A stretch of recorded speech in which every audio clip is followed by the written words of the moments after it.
More English learning YouTube channel आपनालोকক स्वागतम जनाइছো मोर मरम सबस्क्राइबार्स viewers और छात्र छात्री सकल मैं द आर्टिकल सम्पर्के द यूजेस ऑफ द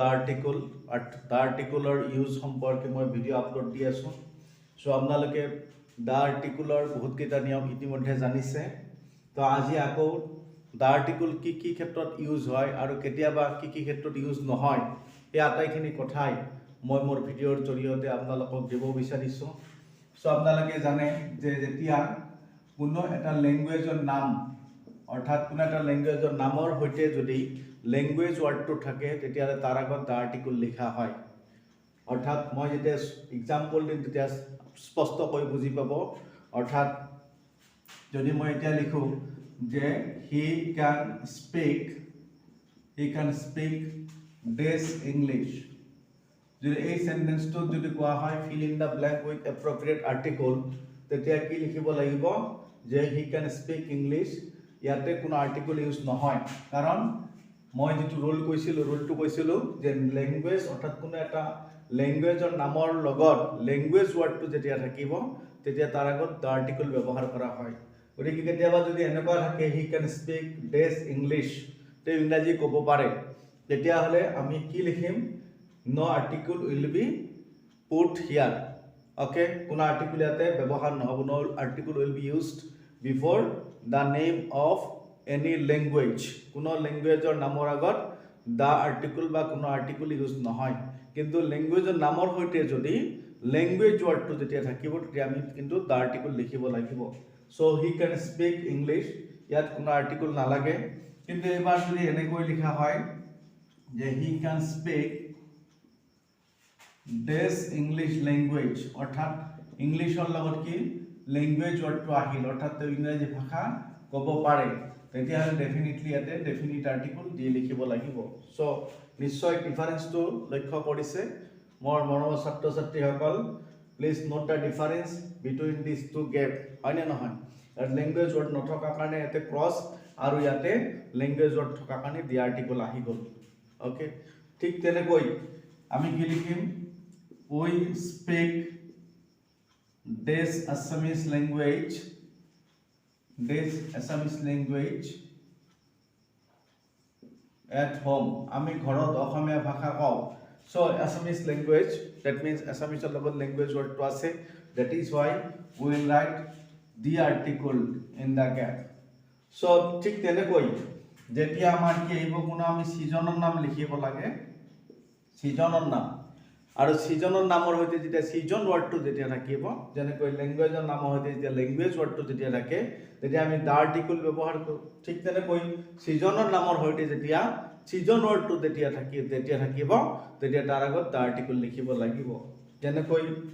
সেন্টেন্সটো ধৰক লিখা আছে cuckoos sing this okay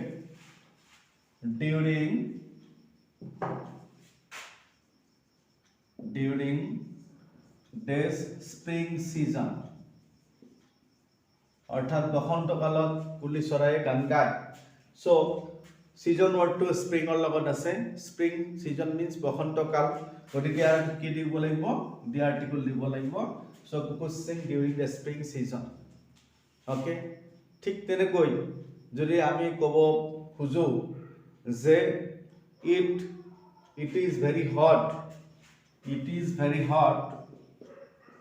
it is very hot in this summer অর্থাৎ সামাৰত বহুত গৰম হয় এই সেন্টেন্সটো ইংলিশত লিখিলো সো ইয়াতে কি আৰ্টিকল লিখিম তেতিয়া ক'ব লাগিব যে সামাৰ সিজনৰ লগত সামাৰ ওয়াৰ্ডৰ লগত কোনো সিজন ওয়াৰ্ড নাই গতিকে ইয়াৰ আগত কোনো আৰ্টিকল নবহে no article is needed here so it is very hot in summer কিন্তু যেতিয়া লিখিব it is very hot this summer season then it will be it is very hot in the summer season so নিশ্চয় আপোনালোকে বুজি পাইছে ডিফাৰেন্সটো অৰ্থাৎ code article হয় আৰু কোড নহয় সো এই দুটা ৰুল তেনেকুৱাই এবাৰ মই আকৌ ক'ব খুজিম আজি এনেকুৱা কিছুমান কথা মই ক'ব বিচাৰিম য'ত আৰ্টিকল ব্যৱহাৰ নহয় ইয়াৰ আগতে মই য'ত হৈছে তাৰ কথাই কৈছো কিন্তু আজি হয়তো বেছিকৈ এনেকুৱা কথা কম যে আৰ্টিকল ক'ত ব্যৱহাৰ নহয় আৰু ক'ত হয় তে হোৱা কথাটো আৰু এটা মোৰ মনত পৰিছে যেনেকৈ common noun okay common noun তাৰমানে জাতিবাচক বিশেষ্যৰ আগত সদায় কি হয় দা আৰ্টিকল লিখিব লাগে কমন নাউনৰ আগত কি লিখিব লাগিব জাতিবাচক অৰ্থাৎ বিশেষ্যৰ আগত দা আৰ্টিকল লিখিব লাগে যেনেকৈ this elephant is a large animal so এই সেন্টেন্সটো আমাৰ কেতিয়াবা কি হয় ষ্টুডেন্টৰ মাজত কনফিউজনৰ সৃষ্টি কৰে it creates a confusion among students যে এলিফেন্টৰ আগত আমি ডি লিখিম নে এন লিখিম so both d and n are correct কিন্তু which one is preferable এই সেন্টেন্সটো দেখা গ'ল এলিফেন্টক জাতি বুজাইছে this is a common noun এনে যেতিয়া কোনো এটা এলিফেন্টক বুজাব তেতিয়া আমি কি লিখিম an elephant কিন্তু এতিয়া কি বুজাইছে যে এটো জাতি বুজোৱা বিশেষ্যৰ আগত আমি কি লিখিব লাগিব ডি আৰ্টিকল লিখিব লাগিব গতিকে মই ষ্টুডেন্ট সকলক কৈ আছো বা ক'ব বিচাৰিছো যেনেকুৱা সেন্টেন্স যেতিয়া কেতিয়াবা আহিব য'ত আমাৰ এনো কাৰেক্ট হয় ডিউ কাৰেক্ট হয় কিন্তু দেখিব লাগিব চাব লাগিব যে which one will be preferable কোনটো বেছি প্ৰিফাৰেন্স পাব যে দেখা গ'ল যে জাতি বুজোৱা ওয়াৰ্ডৰ আগত কি লিখিব লাগে ডি লিখিব লাগে গতিকে আমাৰ ষ্টুডেন্ট সকলে কি লিখিব ইয়াতে the elephant is a large animal an elephant is a large animal লিখিব নালাগে ওকে কাৰণ তেতিয়া ডি প্ৰিফাৰেন্সটোহে আমি দিম ওকে এনেকৈ বাকি যিবিলাক আমাৰ আছে কনসনেন্ট সাউন্ডেৰে আৰম্ভ হোৱা ওয়াৰ্ড সেইবিলাকৰ ক্ষেত্ৰত কোনো কনফিউজন নহয় যেনেকৈ কি লিখিব পাৰো this camel okay this camel is called the sheep of the desert অর্থাৎ যিকোনো কেমেল অর্থাৎ কেমেলৰ গোটেই জাতিটোক বুজাইছে যে উটক কি কৰা হয় মৰুভূমিৰ জাহাজ বুলি কোৱা হয় সো ডেফিনেটলি এটি কি আহিব দা কেমেল আহিব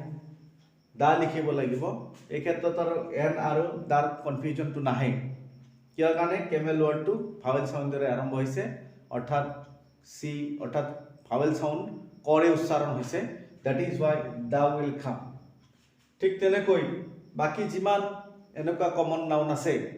এই কমন নাউনৰ আগত দা আৰ্টিকল লিখিব লাগিব যেনেকৈ this dog is a faithful animal okay faithful animal so কি লিখিব লাগিব কুকুৰ বিশ্বাসী জন্তু that is why you have to write here the dog is a faithful animal so নিশ্চয় আপোনালোকে বুজি পাইছে আৰু মনত ৰাখিবলৈ চেষ্টা কৰিব কিন্তু এবাৰ মই আকৌ ক'ব বিচাৰিছো যে কমন নাউনৰ আগত দা আৰ্টিকল ব্যৱহাৰ হয় কিন্তু যদি ম্যাটেৰিয়েল নাউন হয় ম্যাটেৰিয়েল নাউনছৰ আগত কিন্তু কোনো আৰ্টিকল নহয় no article is used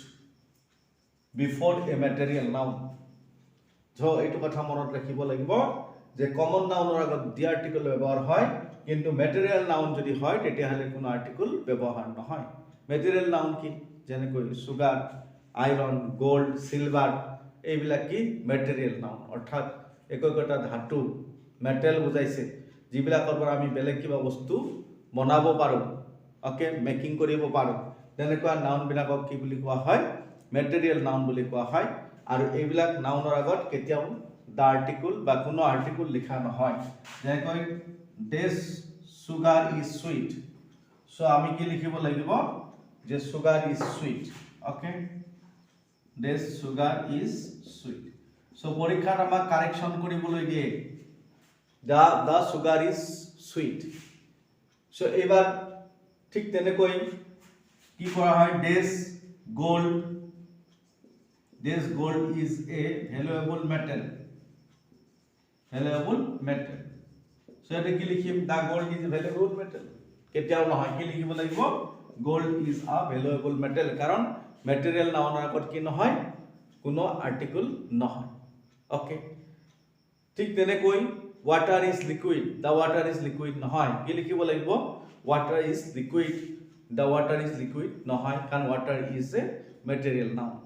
কিন্তু এইবাৰ এটা কথা মই আকৌ উলটাই ক'ব বিচাৰিম যে যেতিয়া সেই মেটেৰিয়েল নাউন এটাক নিৰ্দিষ্টকৈ বুজাব তেতিয়াহ'লে কিন্তু তাৰ আগত দি আৰ্টিকল লিখিবই লাগিব এনে সাধাৰণ অৰ্থত মেটেৰিয়েল নাউনৰ আগত কোনো আৰ্টিকল নবহে কিন্তু যেতিয়া কোনো বিশেষ অৰ্থত তাক ব্যৱহাৰ কৰা হ'ব তেতিয়াহ'লে তাৰ আগত দা বহিব যেনেকৈ মই আপোনালোকক এটা এক্সাম্পল দিছো যে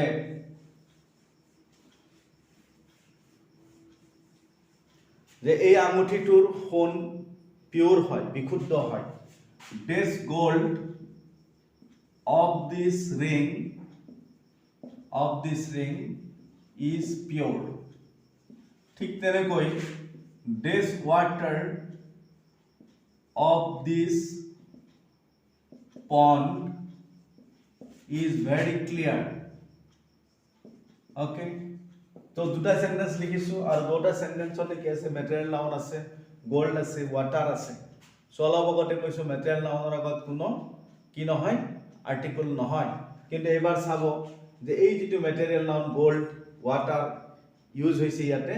এটা বিশেষ অৰ্থত ইউজ হৈছে যত আমি কি ক'ব বিচাৰিছো এই ৰিঙৰ যেটো গোল্ড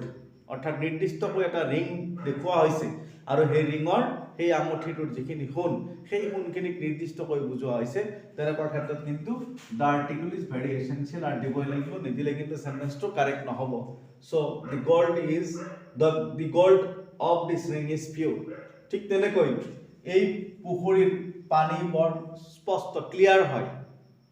পৰিষ্কাৰ হয় সো কি লিখিব লাগিব কোনখিনি পানীৰ কথা কৈছে যে এই পুখুৰীত থকা পানীখিনিৰ কথা কৈছে পানীৰ কথা কোৱা হৈছে that is why the water of this pond is very clear so মনত ৰাখিব যে ম্যাটেৰিয়েল নাউনৰ আগত কোনো আৰ্টিকল নহয় কিন্তু যেতিয়া বিশেষকৈ বুজাব তেতিয়া তাৰ আগত আৰ্টিকল লিখিব লাগিব সো ইয়াৰ আগতে মই কৈছিলো কমন নাউনৰ আগত কি হয় দা আৰ্টিকল হয় কিন্তু এটা কথা মনত ৰখা উচিত যে ম্যান আৰু ওম্যান ওয়াৰ্ড দুটা যেতিয়া কমন নাউন হিচাপে ইউজ হ'ব তেতিয়া ইহঁতৰ আগত কিন্তু কোনো আৰ্টিকল নবহে সো প্ৰত্যেকটো নিয়মৰ কি আছে ব্যতিক্ৰম আছে অৰ্থাৎ এক্সেপশনাল ৰুল আছে কৈছিলো কমন নাউনৰ আগত কি হয় আৰ্টিকল ব্যৱহাৰ হয় দা আৰ্টিকল ব্যৱহাৰ কৰিব লাগে কিন্তু এবাৰ ক'ব লাগিব যে ম্যান ওম্যানে যেতিয়া জাতি বুজাব কমন নাউন হিচাপে ইউজ হ'ব তেতিয়া ইহঁতৰ আগত কোনো আৰ্টিকল নবহে যেনেকৈ যদি পৰীক্ষাত সাধাৰণতে আমাৰ সেন্টেন্স কাৰেকশনত ক্লাস 10 ষ্টুডেন্টৰ কাৰণে আহি থাকে যে কি the man is a social animal কি লিখা है the man is a social animal so amar bote bhabo this is a correct sentence but it is not correct grammar ইয়াক correct বুলি নকয় কাৰণ manor আগত the article ব্যৱহাৰ কৰিছে আসলতে manor আগত কি নহয় কোনো আৰ্টিকল নহয় কাৰণ ই জাতি বুজাইছে জাতি বুজাবলৈ কমন নাউনৰ আগত the article হয় কিন্তু ম্যান ওম্যানে যেতিয়া জাতি বুজায় তেতিয়া তাৰ আগত কোনো আৰ্টিকল নবহে so man is a social animal ঠিক তেনেকৈ this man is mortal মানুহ মৰণহীন যদি কোনোবাই লিখে the man is mortal এটো ইনকাৰেক্ট হ'ব কি লিখিব লাগিব man is mortal মানুহ মৰণহীন ঠিক তেনেকৈ this woman is this man's companion so এটা কি লিখিব লাগিব man আহিল woman আহিল অৰ্থাৎ woman is this man's companion অৰ্থাৎ দুটাই জাতি বুজাইছে আৰু তাৰ কাৰণে ইয়াৰ আগত কোনো আৰ্টিকল নবহে অৰ্থাৎ মহিলা বা মাইকী মানুহ মটা মানুহৰ সংগী so woman is man's companion no article will be put in these two gaps because both man and woman are common noun here গতিকে ইয়াত common noun হলে the article use হয় কিন্তু man woman এ common noun যেতিয়া হ'ব বা common noun হিচাপে যেতিয়া ইউজ ব্যৱহাৰ হ'ব তেতিয়া তাৰ আগত কোনো আৰ্টিকল নবহিব সো নিশ্চয় কথাখিনি স্পষ্ট হৈছে আপোনালোকে বুজি পাই আছে সো আগৰ ভিডিওটোত মই আৰু এটা ৰুল দিছিলো যে যত কি কোৱা হৈছিল যে মাউন্টেন ৰেঞ্জেস অৰ্থাৎ পৰ্বতমালা বা পৰ্বত শ্ৰেণী বুজাবলৈ তাৰ আগত দি আৰ্টিকল ব্যৱহাৰ হয় যেনেকৈ দা হিমালয়স লিখিছিল কিন্তু পৰ্বতৰ যদি কোনো এটা বিশেষ অংশৰ কথা উল্লেখ কৰে শৃংগ আদিৰ কথা উল্লেখ কৰে তেতিয়া হলে কিন্তু তাৰ আগত কোনো আৰ্টিকল নবহে সো কেতিয়াবা পৰীক্ষাত আমাক দিয়ে The Mount Everest is the highest peak in the world. Highest peak in the world. So correct the sentence on thorok a sentence to dile. The Mount Everest is the highest peak in the world. কেতিয়াবা correct sentences অর্থাৎ SSLC লেভেলত sentence correction দিয়ে তাতে 3 marks থাকে so এই সেন্টেন্সটো দিলে তা আমার বহুতৰে কনফিউজন হয় যে এইটো এটা শুদ্ধ বাক্য কারণ the Mount Everest is the highest peak in the world এত ভুলনো কি থাকিব পাৰে কিন্তু মই অলপ আগতে কলো যে মাউন্টেন ৰেঞ্জ অৰ্থাৎ পৰ্বত শ্ৰেণী বা পৰ্বতমালাৰ আগত দ্য আৰ্টিকল হয় কিন্তু যেতিয়া পৰ্বতৰ কোনো বিশেষ অংশ চিহ্ন আদিৰ কথা বুজায় তেতিয়া তাৰ আগত কোনো আৰ্টিকল নবহে সো এটি কি হ'ব Mount Everest is the highest peak in the world so বহুত ইম্পৰ্টেন্ট কথা মনত ৰাখিবলগীয়া আমাৰ বহুত কেতিয়াবা কোৱেশ্চন পেপাৰত মই যেতিয়া হাফ ইয়াৰলি কোৱেশ্চন পেপাৰ মই আপলোড দিছিলো মোৰ ভিডিঅ'ত তেতিয়াও দেখিছিলো যে এনেকুৱা এটা সেন্টেন্স ডিগ্ৰী চেঞ্জ কৰিবলৈ দিছে কোনোবা এখন ডিস্ট্ৰিক্টত কিন্তু দ্য মাউন্ট এভারেষ্ট বুলি লিখিছিলে সো মই তেতিয়াও কথাটো কৈছিলো দ্য মাউন্ট এভারেষ্ট কেতিয়াও কাৰেক্ট নহয় it will be Mount Everest is the highest peak in the world ঠিক তেনেকৈ Godwin Austen second highest peak in the world ইণ্ডিয়াত আছে যেটো ওকে সো এনেকুৱা যেতিয়া পৰ্বতৰ বিশেষ অংশ বা শৃংগ আদিৰ কথা উল্লেখ থাকিব তেতিয়া তাৰ আগত কোনো ধৰণৰ আৰ্টিকল ব্যৱহাৰ কৰা নহয় সো মনত ৰাখিব যে ইমান ধুনীয়া কথা সো আৰু কি কলো মই ম্যাটেৰিয়েল নাউনৰ আগত কি নহয় কোনো আৰ্টিকল ব্যৱহাৰ নহয় ওকে ঠিক তেনেকৈ সিজনৰ আগত কোনো আৰ্টিকল ব্যৱহাৰ নহয় যদিহে সিজন ওয়াৰ্ডটো নাথাকে ল্যাঙ্গুৱেজৰ নামৰ আগত কোনো আৰ্টিকল ব্যৱহাৰ নহয় যদিহে তাৰ পিছত ল্যাঙ্গুৱেজ শব্দটো নাথাকে ঠিক তেনেকৈ আমাৰ যিবিলাক সাবজেক্ট আমাৰ স্টাডিৰ যিবিলাক বিষয় আছে যে সাবজেক্ট বিলাকৰ নাম লিখো তেতিয়া সেইবিলাকৰ আগত কোনো আৰ্টিকল ব্যৱহাৰ নহয় যেনেকৈ কোনোবাই ক'ব বিচাৰিছে this physics is my favorite subject physics is my favorite subject so এই সেন্টেন্সটো যদি কোৱা হয় যে put an appropriate article তেতিয়া কি লিখিম দা ফিজিক্স লিখিম নেকি বা এ ফিজিক্স লিখিম নেকি এনৰ তো কোৱেশ্চনে নাহে কাৰণ পিৰে আৰম্ভ হৈছে যেতিয়া আমি কম ইয়াত কোনো আৰ্টিকল নালাগে কাৰণ অলপ আগতে কলো মই কি যে কোনো সাবজেক্টৰ আগত কোনো সাবজেক্ট অৰ্থাৎ বিষয় যেটা আমি স্টাডি কৰো তেনেকুৱা কোনো বিষয়ৰ আগত কি নাহে কোনো আৰ্টিকল লিখিব নালাগে কোনো খেলাৰ নামৰ আগত আৰ্টিকল নবহে যেনেকৈ cricket is an international game so ইয়াতে কি আহিব ক্ৰিকেটৰ আগত কি লিখিব লাগিব কোনো আৰ্টিকল নাহে cricket is an international game অৰ্থাৎ ক্ৰিকেট এবিধ আন্তৰ্জাতিক খেল সো মই অলপ আগতে কলো যে কোনো খেলৰ নাম কোনো সাবজেক্ট যেনেকৈ মই কলো মই ইংৰাজী ভাল পাওঁ আই লাইক ইংলিশ ওকে কোনোবাই কৈছে তেওঁ ম্যাথমেটিক্স ভাল পায় he likes mathematics he likes the mathematics কেতিয়াও হ'ব নোৱাৰে so remember it my viewers my subscribers my students try to remember there are some minute rules খুব সূক্ষ্ম কথা আছে যিবিলাক আমি মনত ৰাখিব লাগিব মেমৰি খুব শাৰ্প হ'ব লাগিব নহলে কেতিয়াবা আমি ভুল কৰি দিম so গোটেইখিনি কথা বুজি লব যে কোনো সাবজেক্টৰ নামৰ আগত তাৰ পিছত বলে কি কোনো খেলৰ নামৰ আগত কোনো ধৰণৰ কি নহয় আৰ্টিকল ব্যৱহাৰ নহয় সো এতিয়ালৈকে মই আৰ্টিকল সম্পৰ্কে ভালে কেইটামান ভিডিও আপোনালোকক আপলোড দিলো সো দা সম্পৰ্কে অৰ্থাৎ ডেফিনিট আৰ্টিকল দা সম্পৰ্কে বহুতখিনি কথা আলোচনা হ'ল বহুত ক্ষেত্ৰত দা ব্যৱহাৰ হয় আৰু বহুত ক্ষেত্ৰত ব্যৱহাৰ নহয় সো মোৰ